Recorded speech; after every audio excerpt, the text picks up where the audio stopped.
Study point YouTube চ্যানেলে তোমাদের সকলকে স্বাগত। Mock test number 2 already complete হয়েছে। ওকে, আর সেই টেস্টেরই অ্যানালিসিস আমরা আজকে এই ভিডিওতে করব, যে কি কি কোয়েশ্চেন্স ছিল। ওকে, তো দেখো 10 ইউনিট 10 মক টেস্ট নেওয়া হচ্ছে। তোমরা যদি পার্টিসিপেট করতে চাও অবশ্যই ডেসক্রিপশনে অ্যাপ্লিকেশন লিংক দেওয়া আছে, অ্যাপ ডাউনলোড করো এবং পুরো তার ডিটেলস ভিডিও রয়েছে কিভাবে পার্টিসিপেট করবে, মক টেস্টগুলো কিভাবে দেবে। ওকে, দেখে নাও একবার ভিডিওটি। দেখো এই হচ্ছে টাইম টেবিল, কবে কি টেস্ট রয়েছে, টপিক, ডেট। ওকে, মেনশন রয়েছে 10টি টেস্ট এবং ডেট, টপিক মেনশন রয়েছে, দেখে নাও, স্ক্রিনশট করে নেবে। ওকে, এর জন্য তোমাকে জাস্ট অ্যাপ ডাউনলোড করে নিতে হবে এবং কিভাবে টেস্টগুলো অ্যাভেল করবে তার ভিডিও ডেসক্রিপশনে লিংক দেওয়া রয়েছে, একবার দেখে নেবে। ওকে, এ হলো ফার্স্ট মক টেস্টের লিডার বোর্ড। ওকে, দেখো যারা টপ করেছে। নেক্সট দেখো কিভাবে মক টেস্ট অ্যাভেল করবে। একাডেমিক ডিসকোর্স অ্যাপ ডাউনলোড করবে, অ্যাপ ডাউনলোড করে ওপেন করে 3 ডট বারে যাবে, গিয়ে ফ্রি ম্যাটেরিয়াল সেকশনে যাও। তারপর দেখো সেখানে টেস্ট বলে একটা সেকশন থাকবে, এখানে যাবে। তারপর দেখবে এই ফোল্ডারগুলো খুলে আসবে, যেখানে ফ্রি মক টেস্ট ডিসেম্বর 2024 এটাতে ক্লিক করলে টেস্টগুলো পেয়ে যাবে। ওকে, তাহলে আমরা আজকে যেটা অ্যানালিসিস করব, মক টেস্ট নাম্বার 2 হয়েছে। ওকে, মক টেস্ট নাম্বার 2 যার কোয়েশ্চেন্সগুলো আমরা আলোচনা করব। চলো, নেক্সট টেস্টের জন্য তোমরা প্রিপেয়ার হও, কম্প্রিহেনশন থেকে হবে। ওকে, দুটো কম্প্রিহেনশন দেওয়া হবে, 10টি কোয়েশ্চেন্স টোটাল। দেখো রিসার্চ অ্যাপটিটিউডের যে টেস্টটি হয়েছে সেখানে কি কি প্রশ্ন ছিল। দেখো প্রথম প্রশ্ন ছিল, the probability sampling procedures are mostly used in which of the following researches. তো প্রবাবিলিটি স্যাম্পলিং টেকনিক্স কোন কোন রিসার্চে ইউজ হয়, এখানে 5টি মেনশন রয়েছে রিসার্চের টাইপ, সেখান থেকে বলতে হবে। ওকে, তো দেখো প্রবাবিলিটি স্যাম্পলিং টেকনিক কি, এখানে হোল ইউনিট থাকে, তার প্রত্যেকটি ইন্ডিভিজুয়ালের যেখানে ইকুয়াল চান্স থাকে এজ এ স্যাম্পল হিসাবে সিলেক্টেড হওয়ার। ওকে, তো সেই ধরনের টেকনিকে প্রবাবিলিটি স্যাম্পলিং বলে। তো এই ধরনের টেকনিক ইউজ হয় সার্ভে রিসার্চ, এক্সপেরিমেন্টাল রিসার্চ এবং কোরিলেশনাল রিসার্চ ডিজাইনে। ওকে, বাকি ফেনোমেনোলজিক্যাল রিসার্চ, কোয়ালিটেটিভ টাইপের রিসার্চ, এখানে ডাইরেক্ট ডেটা নিয়ে কাজ হয় না সেরকম, ঠিক আছে, নিউমেরিক ডেটা নিয়ে সেরকম কাজই হবে না, অর্থাৎ প্রবাবিলিটি স্যাম্পলিং এর কোনো চান্স নেই। ওকে, নেক্সট হচ্ছে অ্যাকশন রিসার্চ, এটা immediate problem solution based approach. Okay, এখানেও এত ডেটা কালেকশন করার কোনো অ্যানালিসিস করার কোনো জায়গা থাকে না। ওকে, ইমিডিয়েট সলিউশনের কথা ভাবা হয়। চলো তাহলে আমাদের অ্যান্সার হয়ে যাবে অপশন নাম্বার 1, 1, 2 and 5 হচ্ছে কারেক্ট, যেখানে প্রবাবিলিটি স্যাম্পলিং ইউজ হয়। অপশন নাম্বার 1 কারেক্ট অ্যান্সার হলো। ওকে, দেখো নেক্সট প্রশ্ন, from the following list identify the qualitative research characteristics and select your answer from the codes given below. Qualitative রিসার্চের characteristics বলতে হবে, 5টি স্টেটমেন্ট গিভেন আছে আর right code select করতে হবে। স্টেটমেন্ট 1-এ বলেছে ক্রিয়েটিং ফিক্সড রিসার্চ কোয়েশ্চেন্স। দেখো কোয়ালিটেটিভ রিসার্চে ফিক্সড হয় না, ওকে, ফ্লেক্সিবল হয়ে থাকে, এই জন্য এটা হবে না। নেক্সট হলো stating the purpose and research questions in a broad way. Okay, তো রিসার্চ কোয়েশ্চেন্স এমনভাবে হবে ব্রডলি রাখা হয়, এখানে কোনো স্পেসিফিক হবে না। ওকে, সেই জন্য এই অপশনটি চলে আসবে। তাহলে স্টেটমেন্ট 2 সেই জন্য চলে আসবে। তাহলে 2 রয়েছে। আচ্ছা 1 যেহেতু হচ্ছে না, দেখো 1 স্টেটমেন্ট, বাকি সবগুলো অপশনই রয়েছে, কিন্তু 1 অপশন নাম্বার 1 নেই, তাই 1 অপশনই কারেক্ট অ্যান্সার হয়ে যাবে। বাকি collecting data based on words from a small number of individuals, definitely qualitative research A small number of individuals থাকে যেখানে ডেটা কালেকশন করা হয়ে থাকে। ওকে, আর সেটা নিউমেরিক ফর্ম হয় না, কিন্তু নন নিউমেরিক ফর্মে ডেটা থাকে কোয়ালিটেটিভ রিসার্চে। ওকে, নেক্সট হচ্ছে collecting numeric data and statistical analysis, এটা কোয়ান্টিটেটিভ রিসার্চে হয়, এটা আসবে না কোয়ালিটেটিভ রিসার্চের ক্যারেক্টারিস্টিক্স। ওকে, নেক্সট হচ্ছে টেক্সট অ্যানালিসিস, এটা এবং ইন্টারপ্রিটেশন করা হয় large meaning of the findings. Okay, এটা চলে আসবে হচ্ছে কোয়ালিটেটিভ রিসার্চের ক্যারেক্টারিস্টিক্স। তাহলে আসছে কি 2, 3 and 5, যা অপশন নাম্বার 1 এ রয়েছে। ওকে, বাকি এখানে দেখো এক্সপ্লেনেশন মেনশন রয়েছে সেভাবেই। নেক্সট প্রশ্ন দেখো, which of the following coordinates, promotes and funds research activities for social science disciplines. Social সায়েন্সের ডিসিপ্লিনসে কোঅর্ডিনেটস করা, প্রমোট করা অ্যান্ড ফান্ডিং করা এরকম এজেন্সি কোনটি বলতে হবে, ঠিক আছে, যেটা হয়ে যাবে ICSSR। Okay, option number 3 correct answer. বাকি এক্সপ্লেনেশন দেখো এবং বাকি যে এজেন্সিগুলো আছে সেগুলো দেখে নাও।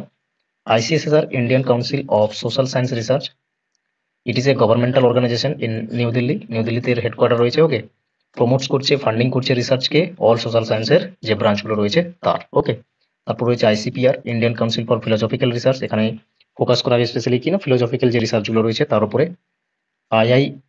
As Indian institute of advanced study, এটা সিমলাতে রয়েছে। ওকে, এগুলো মনে রাখবে, এগুলো থেকে কিন্তু প্রশ্ন আসছে।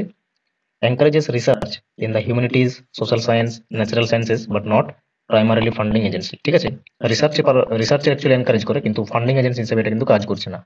ওকে, নেক্সট দেখো, তারপর রয়েছে NUEPA, national university of educational planning and administration. তাহলে এর যে ফুল ফর্ম, এখানেই বুঝতে পারছি এডুকেশনাল প্ল্যানিং অ্যান্ড অ্যাডমিনিস্ট্রেশনে এটা থাকবে। ঠিক আছে, নাকি ফান্ডিং এজেন্সি হিসেবে কাজ করবে।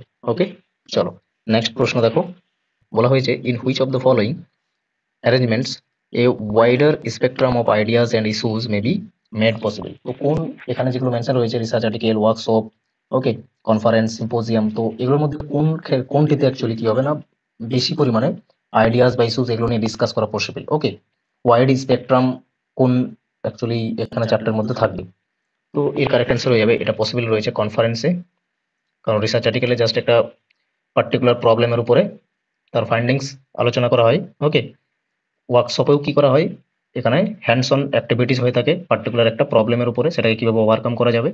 সিম্পোজিয়ামেও তুলনামূলকভাবে কনফারেন্স এবং সিম্পোজিয়াম, এখানে এক্সপার্টস এবং রিসার্চ গ্রুপ থাকে যে কিনা থিমের উপরে ডিসকাস করে, কিন্তু এখানে অনেক বেশি থিম থাকে কনফারেন্স আর সিম্পোজিয়ামে তুলনামূলক স্পেসিফিক হচ্ছে থিম থাকে, যার উপরে এক্সপার্টস এন্ড রিসার্চাররা কি করে না ডিসকাস করে। ঠিক আছে, বাকি এখানে প্রত্যেকটার রয়েছে এক্সপ্লেনেশন। যেমন দেখো, কনফারেন্সে কি বলা হয়েছে, typically brings together a large and diverse group of participants, often from various disciplines or areas of expertise. This setup follows for, তাহলে এখানে কি না, যারা এক্সপার্টস গ্রুপ রয়েছে এবং যারা রিসার্চার রয়েছে তাদের মিট টুগেদার হয়। ঠিক আছে, পার্টিকুলার কিছু সাব থিমসের উপরে এবং ডিসকাশন হয়ে থাকে, যেমন সেখানে ওয়াইডার রেঞ্জ অফ আইডিয়াস বা রিসার্চ ফাইন্ডিংস এর উপরে প্রেজেন্টেশন হয়, discussion of multiple issues across different session or panels. Okay, opportunities for networking and exchange of knowledge across a broad spectrum of topic। ওকে, এইভাবে এটা ওয়াইডার হয়ে থাকে actually. আর সিম্পোজিয়ামও একই রকম, এখানেও রিসার্চার্স এন্ড এক্সপার্টরা কি করে না কিছু স্পেসিফিক সাবজেক্ট বা থিমের উপরে ডিসকাশন করে থাকে বা প্রেজেন্টেশন করে থাকে। ঠিক আছে, কনফারেন্সের থেকে এটা নেরো হয়ে থাকে। ওকে, বাকি রিসার্চ আর্টিকেলে জাস্ট স্পেসিফিক টপিকের উপর স্টাডি করা হয়। ওয়ার্কশপ হচ্ছে কি involve A smaller and more interactive group working on specific skill or issue, particular একটা ইস্যু বা স্কিলের উপরে কি করা হয়, এখানে ট্রেনিং দেওয়া হয়ে থাকে বলতে গেলে। ওকে, তাহলে এই হলো চারটেই। নেক্সট প্রশ্ন দেখো, যেখানে স্টেপস রয়েছে রিসার্চের, আর এদিকে টেকনিক্স ইউজ করতে কোন স্টেপে কি টেকনিক ইউজ করে ম্যাচ করতে হবে। এতে রয়েছে problem formulation, hypothesis making, selecting sample procedure, then data analysis. Okay, তাহলে এখানে চলে আসবে ডেটা অ্যানালিসিসের সঙ্গে, যেখানে টেবুলার বা গ্রাফিক্যাল প্রেজেন্টেশন করা হয়, এটাই তো ডেটা অ্যানালাইসিস। ওকে, তাহলে ডি হচ্ছে একের সঙ্গে ম্যাচ করছে, ডি একের সঙ্গে ম্যাচ করছে, একটাই অপশন রয়েছে, তার মানে কি অপশন নাম্বার 1 কারেক্ট অ্যান্সার হবে। বাকি এ হচ্ছে প্রবলেম ফর্মুলেশন 3 এর সঙ্গে raise pivotal questions in a field of enquiry.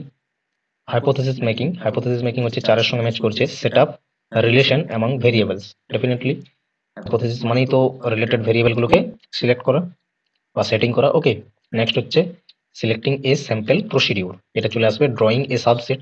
Okay, sample মানে কি হোল পপুলেশন থেকে একটা সাবসেট ক্রিয়েট করা যার উপর স্টাডি হয়। অপশন নাম্বার 1 এখানে কারেক্ট অ্যান্সার হলো। নেক্সট প্রশ্ন দেখো, স্টেটমেন্ট বেসড রয়েছে। স্টেটমেন্ট 1 এ বলা হয়েছে there is no difference between format and styles of writing and referencing in a thesis and a research article। ওকে, বলতে চাইছি যে থেসিস এবং রিসার্চ আর্টিকেলের মধ্যে রেফারেন্সিং স্টাইলে বা ফরম্যাটে কোনো রকমের ডিফারেন্স থাকে না, ডেফিনেটলি ডিফারেন্স থাকে। ওকে, এটা হয়ে গেল false.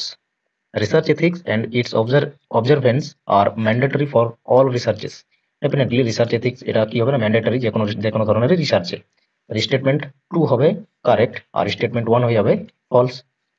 Option number 4 correct answer হবে। ওকে, দেখো একবার এক্সপ্লেনেশন দেখে নাও। স্টেটমেন্ট 1 এ যা বলা ছিল যে there is no difference, okay, between format and styles of writing and referencing in thesis and research article, এটা false হবে। কারণ কেন না, format and referencing style of a thesis and a research article often different, এটা different হয়ে থাকে।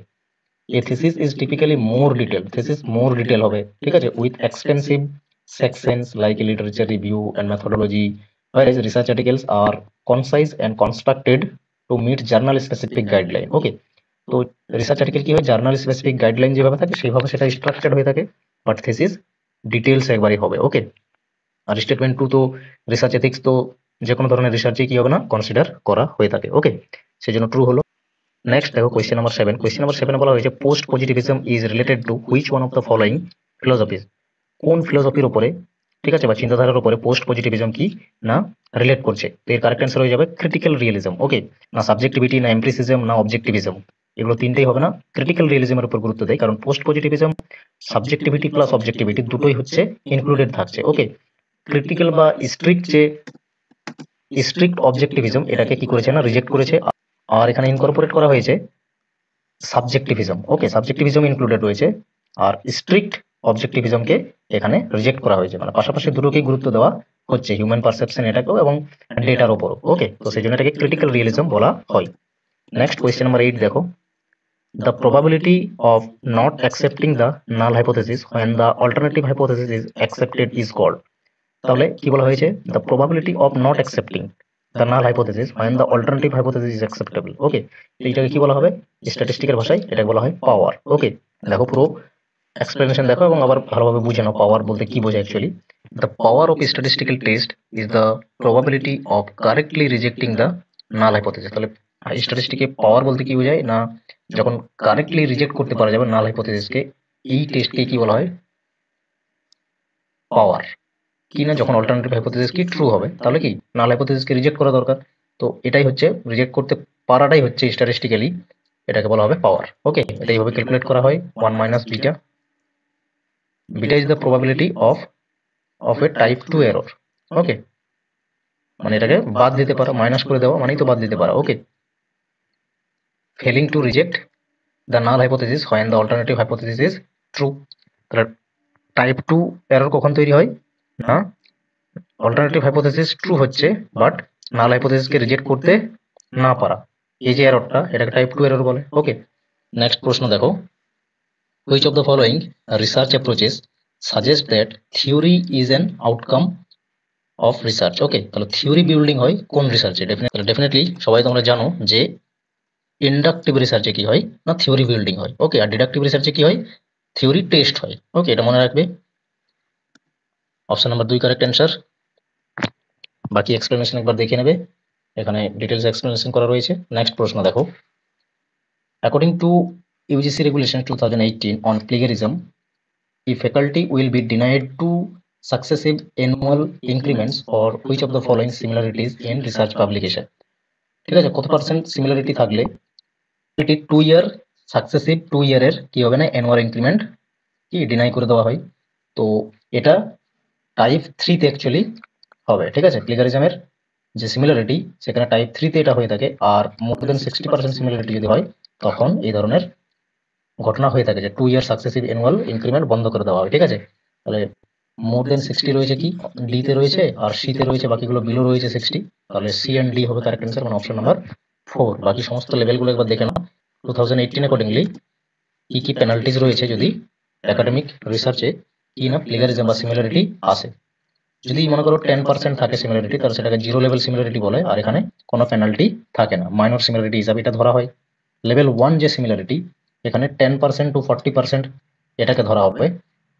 ওকে, এখানে withdraw করে নিতে বলা হয় ম্যানুস্ক্রিপ্ট।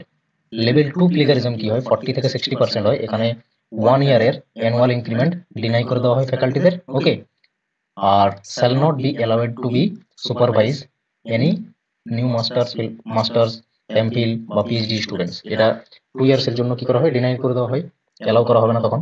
লেভেল 3 কি হচ্ছে, লেভেল 3 তে অ্যাবভ 60% যদি সিমিলারিটি আসে তখন সেটা লেভেল 3 তে চলে আসে, আর এখানে পুরো উইথড্র করে নিতে হবে ম্যানুস্ক্রিপ্ট, তার সাথে সাথে 2 সাকসেসিভ ইয়ারের অ্যানুয়াল ইনক্রিমেন্ট বন্ধ হয়ে যায়। ওকে, আর সেম যে কোনো মাস্টার্স এমফিল পিএইচডি সুপারভাইজার হিসাবে অ্যালাউ করা হবে না। ওকে, মক টেস্ট 2 তে এই 10টি কোয়েশ্চেন ছিল। ওকে, নেক্সট মক টেস্টের জন্য তোমরা প্রিপেয়ার হও, কম্প্রিহেনশনের উপর হবে, 24 ডিসেম্বর রয়েছে। চলো আজকের মতো এখানে শেষ করলাম সেশন।